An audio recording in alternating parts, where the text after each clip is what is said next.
UN Climate Conference in Glasgow, COP26, ended after 2 weeks of deliberations, the result of which has been a pact agreed amongst the parties, governments and businesses alike, with a number of pledges and commitments towards ramping up the fight against global warming and achieving net zero carbon emissions. But now the hard work begins, and that's the implementation phase.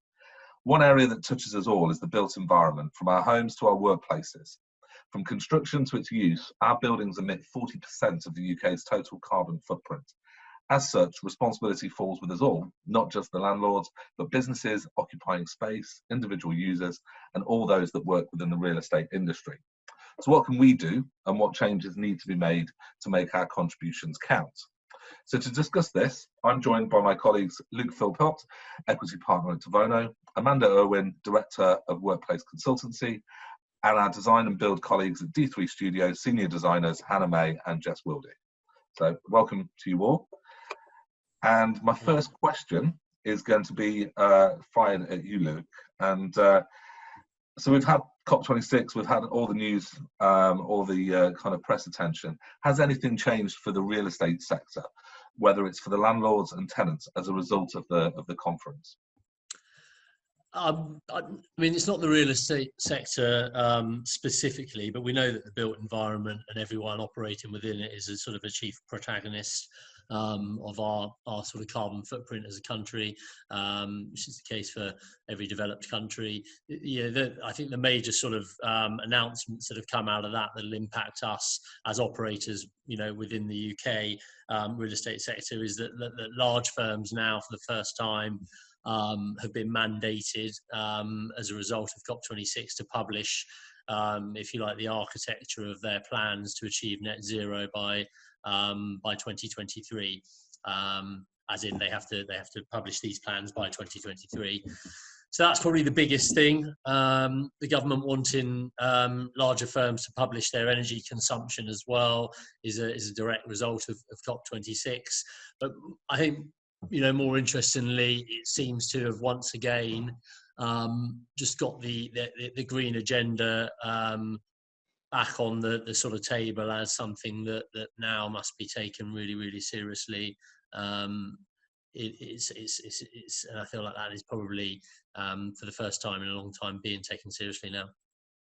And I suppose kind of coming out of a pandemic where we're refining our kind of relationship, or kind of finding our love back for the office, and kind of all starting to move again. Does it come at a good juncture where we're now kind of have another focus and another goal in which to try and kind of strive towards? So Amanda, that kind of workplace reinvention as a result of the pandemic, is there a suggestion that the way that we're now working is going to help kind of cut down on those carbon emissions, and is it going to kind of help businesses achieve some of those targets? Yeah, Shaun, I think that there is a belief that, you know, working from home and hybrid working can help promote those, and they can do if you calculate them the right way. So WSP recently released a report, and they did some interesting calculations where it showed if you have everybody working from home and only heating their home office, for example, the emissions compared to working in the office would be less than half. So it looks really good. However, the public transport that people would be taking into the offices are still running. And so you really have to take that into account. Homes are far less efficient than offices. They already are more than double the emissions than commercial and public sector combined. If you have an example where people are more likely heating their entire homes, the amount of carbon that's being emitted compared to people traveling in and heating the office is about double. So if you calculate it the right way and you don't include all of the extra pieces like people's homes and the office running and public transport, the numbers can look right. But unfortunately, for hybrid working and working from home to be a real ally, there has to be a much larger kind of countrywide project around it. It can't just be business to business, I think. So kind of then rowing back a little bit, then businesses who want to kind of make big strides within their kind of green agenda and sustainability targets, then really need to start to look at the way that they plan their their working provision, and whether that is the workplace or whether kind of having that home function as well. So if we kind of look at the workplace, do we have the stock out there? Do we have buildings that kind of help meet those targets? Luke, is this going to lead to businesses only going for those greenest buildings? I think that's already the case, Shaun. We know from our own data that we launched today, actually, that 51% of office leasing across central London this year has been, in terms of tenant take-up, has been in the best buildings. And what we mean by the best buildings, these are the newest buildings which typically achieve the greenest credentials. And anecdotally, our team, our transactional and advisory teams at DeVono, are now peppered with interest from our clients about this whole green agenda and how, from a business's point of view, they can play to that. They can take the right buildings and bake sustainability into their own office occupation, be that, you know, lift and shifts, or, as I say, their standard occupation. And we can only really deal with what stock we've got out there at the moment, and there is a significant amount of space that is either deemed second-hand or very poor quality. And I think there's definitely that onus on landlords to kind of move the quality of the stock and what we're and what's being delivered to a better quality. And I'm going to come to our colleagues over at Dthree Studio there, and you've got landlords developing these buildings or kind of upgrading existing buildings, but the construction industry is very carbon intensive. Hannah, how is the industry mitigating that at present? And when handing over to you guys in the fit out world, what are you seeing as the best practices within design and fit out? I think with sustainability and fit out, it's actually changed over the years. It used to be about being able to just specify like a recycled flooring product, and they were kind of like easy boxes to tick.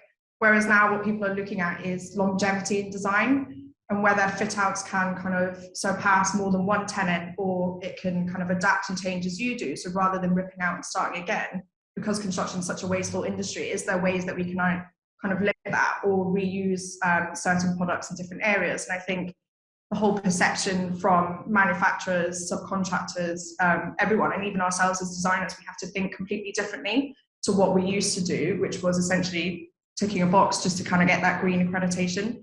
Everything is a lot more kind of labor intensive, admin intensive. A lot of research goes into a lot of sustainable practices now. A lot of the accreditations you have to back up with a lot of evidence. So it's not just picking a product that's been recycled or can be recycled. It's actually proving that that has come from somewhere sustainable.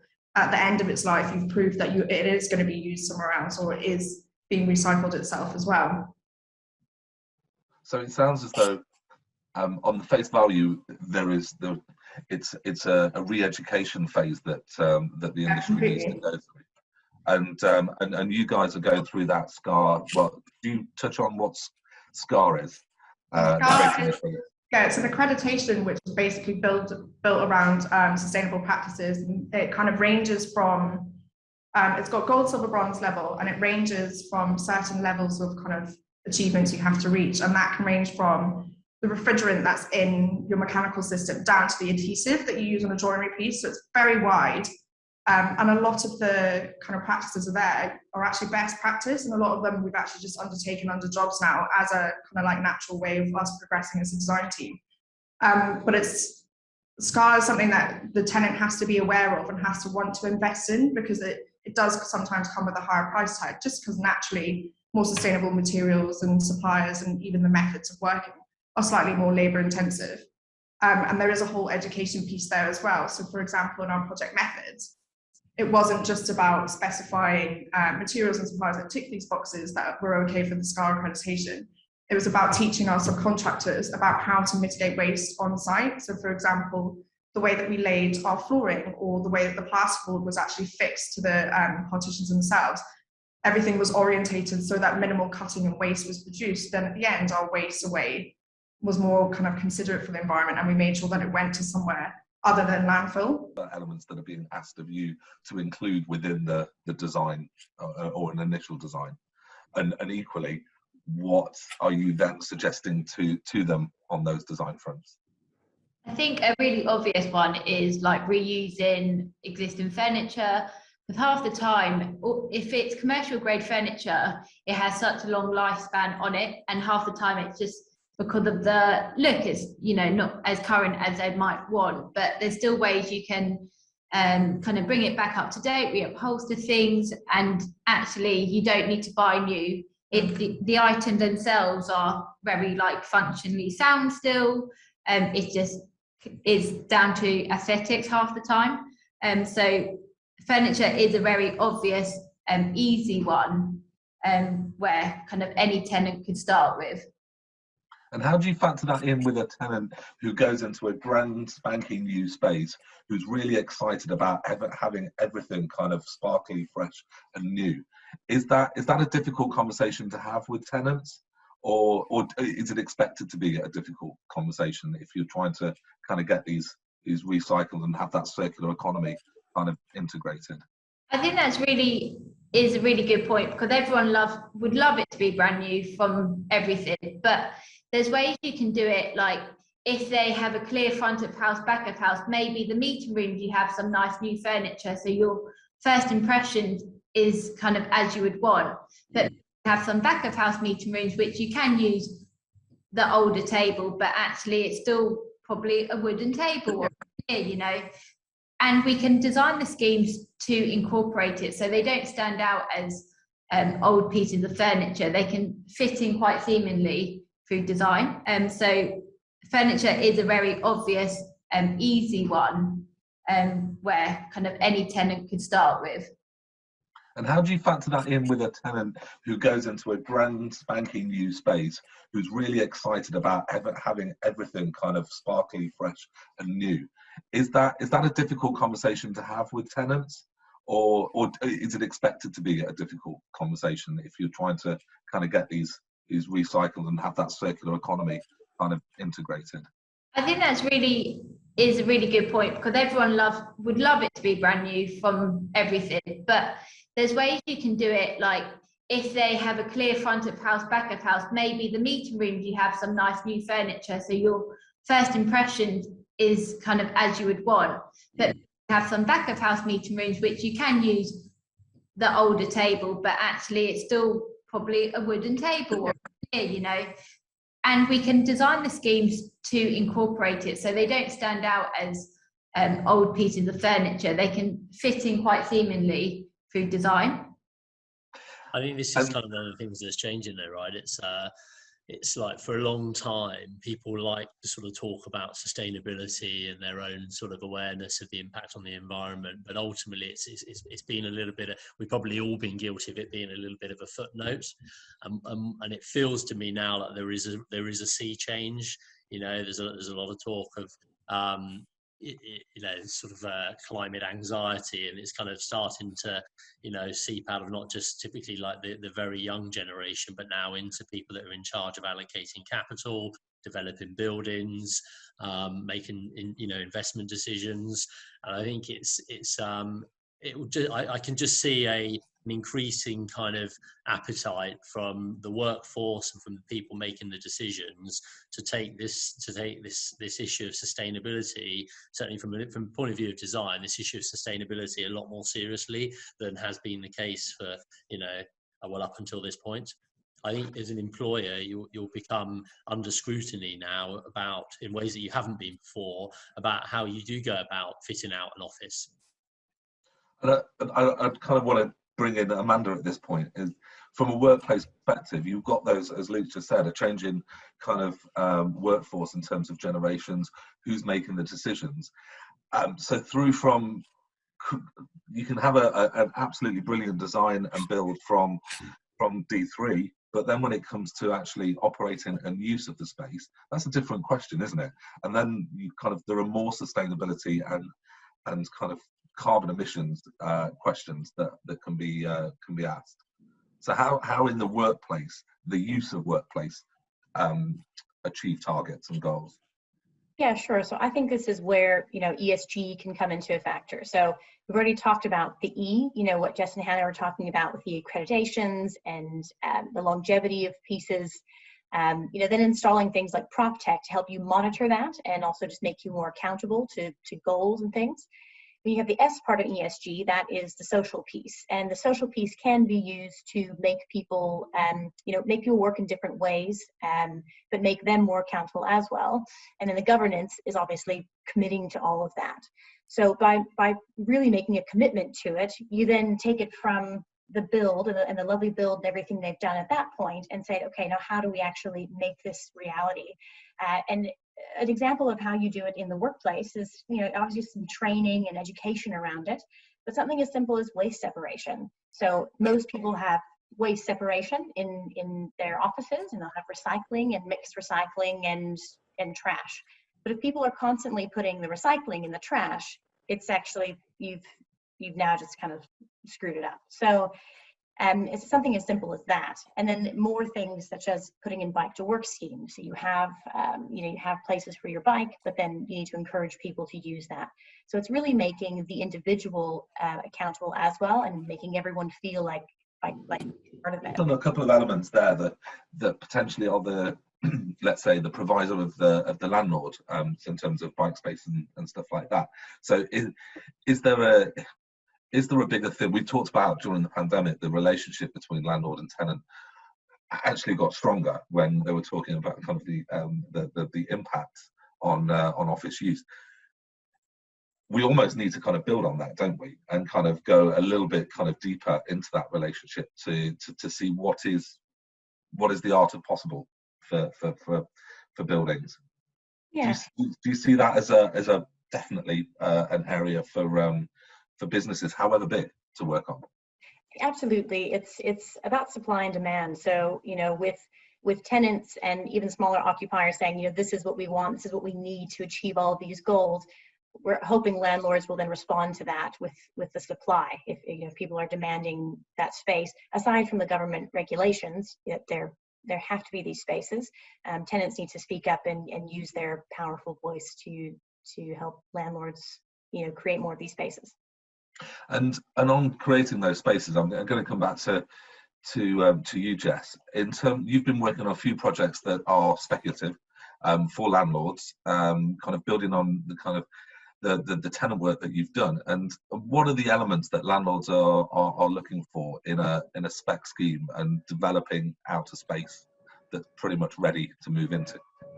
I think it's actually been really interesting working with landlords, especially within the last couple of years, because previously I think kind of sustainability was always more a bit of a fad, but it's only over the last kind of recent years where it is a lot more important. And it's like Han mentioned earlier, it's not just about putting a recyclable carpet down and that box ticked. They're taking it through the whole building. So especially when you are looking at brand new building, you can implement all these kind of accreditations from day dot and make your whole building suitable. So it is very much educated from a higher level. And then when it comes to fit out, we can only kind of do so much depending on the building, where the building is at. And they've brought into it on the monetary side of things already. So there isn't any kind of surprises for them on that front either. And the other trend I would say that we've noticed with landlords on a smaller scale rather than like larger developments is, especially because we're doing a lot of speculative fit outs for landlords, and a lot of those spaces are like 3,000 square foot smaller.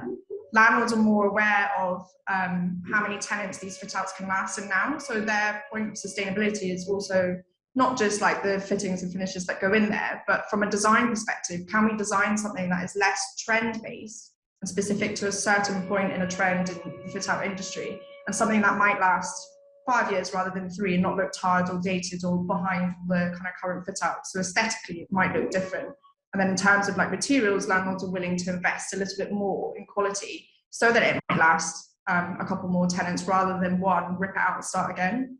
Because from their perspective, it's quite wasteful. And even if they don't have like a BREEAM rated building or SCAR rated building, at least they have this kind of element within their, I guess, brand that they're trying to achieve. They're trying to do something, even if they don't have the same kind of facilities and infrastructure as these more modern buildings. Because I think, just following on from Han's point, I think tenants who are going to be moving into these Cat A plus spaces, they are asking the question about what has the landlord done in terms of sustainability.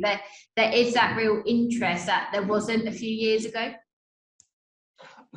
So Cat A, for those who are kind of watching this video and not knowing what Cat A or Cat A plus is, two seconds to describe it.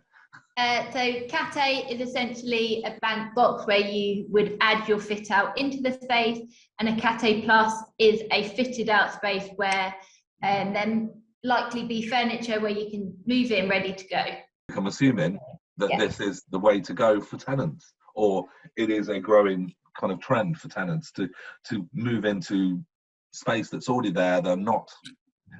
There's an element of waste that is not that they can kind of don't have to account for.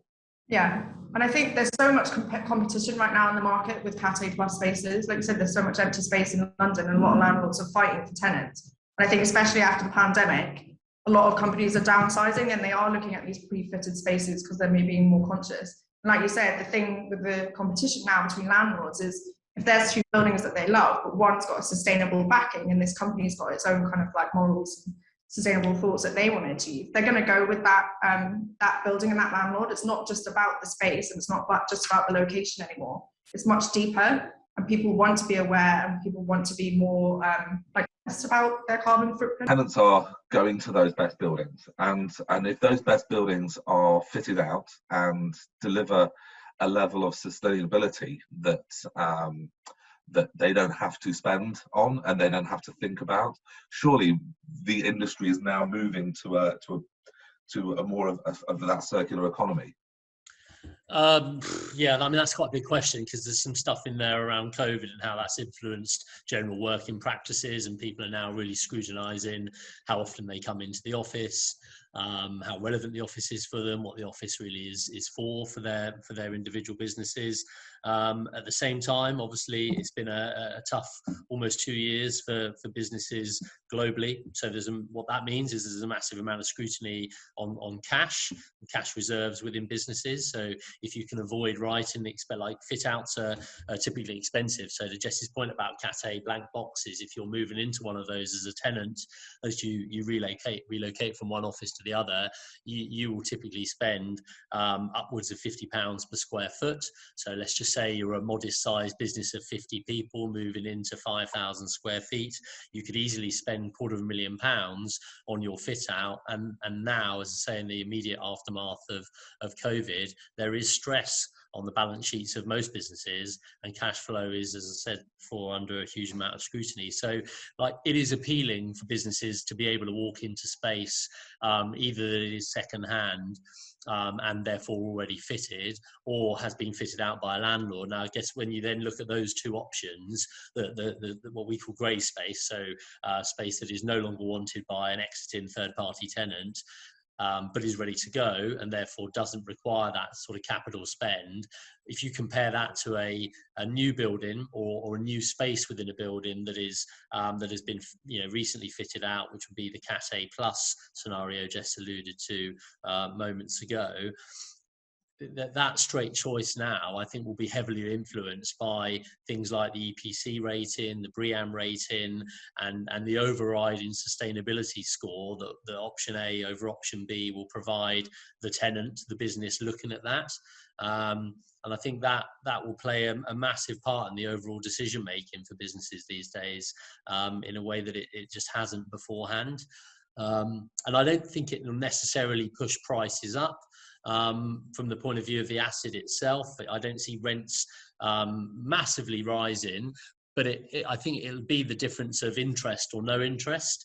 I think you'll start to see buildings that perform badly from an EPC point of view, so energy performance certificate, that score low or not at all on a BREEAM basis, of being of limited interest to tenants who take seriously their I guess, their values, their sustainability proposition to staff and investors. So landlords essentially need to stand out from the rest of their fields and show that they've got the credentials. Equally, businesses also need to show that they've got the credentials. I think landlords will stand out immediately and for all the wrong reasons if they're not addressing the sustainability of their buildings, and what the immediate impact that will have is extended void periods. Because I just, as I say, I intuitively sense a feeling from our own audience of clients that they are less and less interested in buildings that don't meet their own sustainability goals. And those would be the buildings that are sat empty for long periods of time. And equally, from a business point of view and a workplace and workforce angle, Amanda, I'm assuming that is the same for businesses.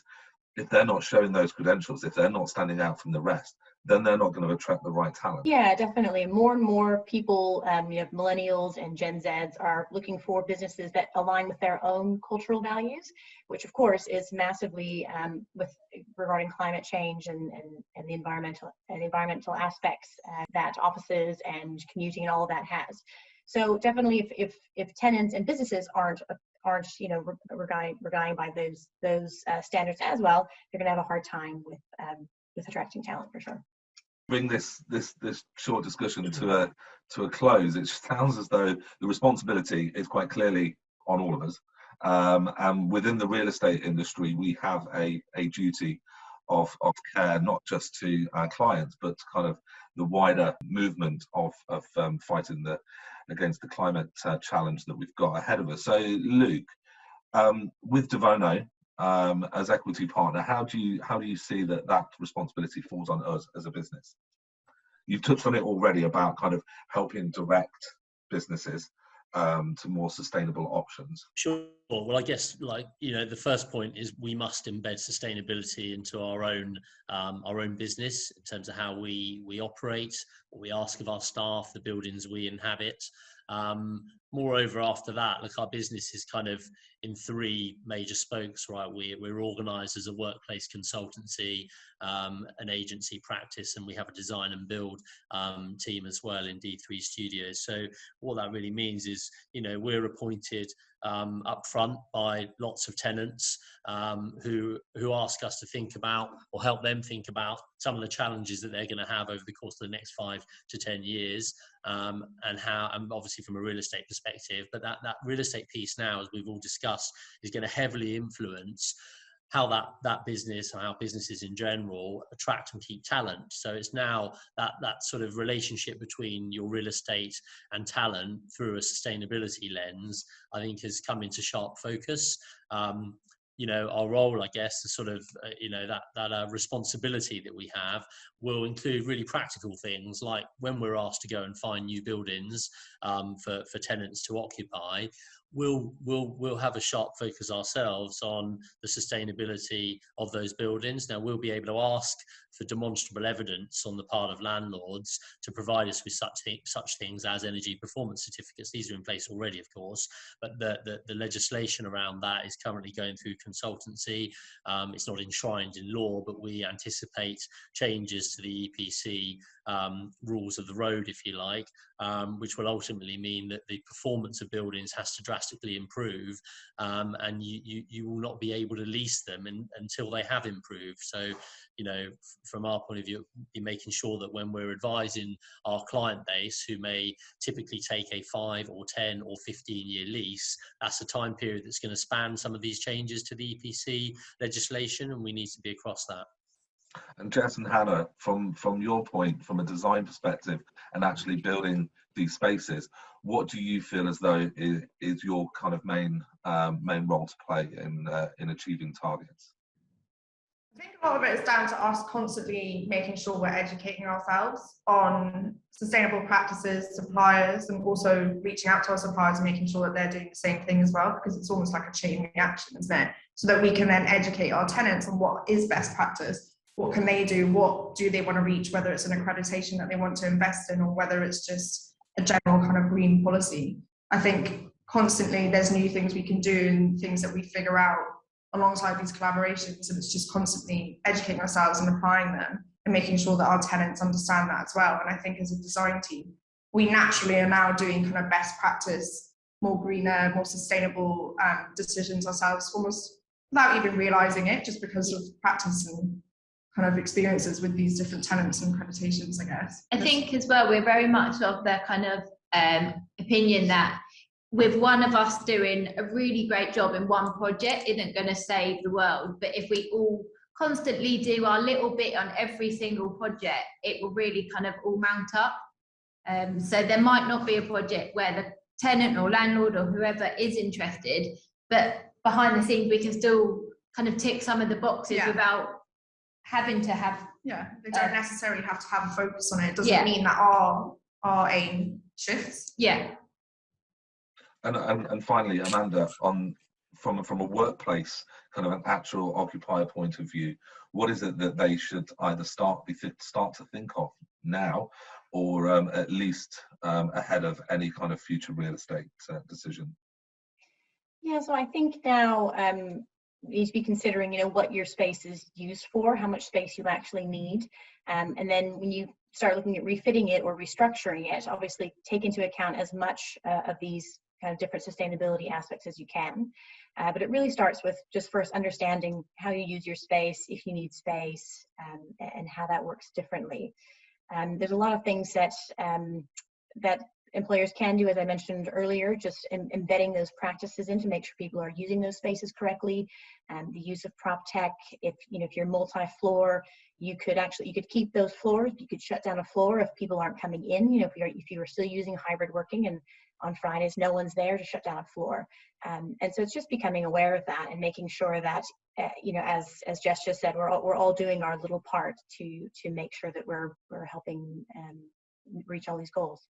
And it is that part that, whilst ultimately governments and big businesses have come up with all these targets and goals, they will ultimately be judged on how they meet those, and us too as a support function for businesses, but also for businesses themselves. So ultimately, we will be judged on how far we achieve these. And the reality is that we all have our own part to play in this, and the next year will be crucial for not just the industry, but for everyone to start implementing those changes. So whilst this has been a short discussion, and it is a wider discussion that we will play out in future episodes of these podcasts and our insights and collateral that goes out.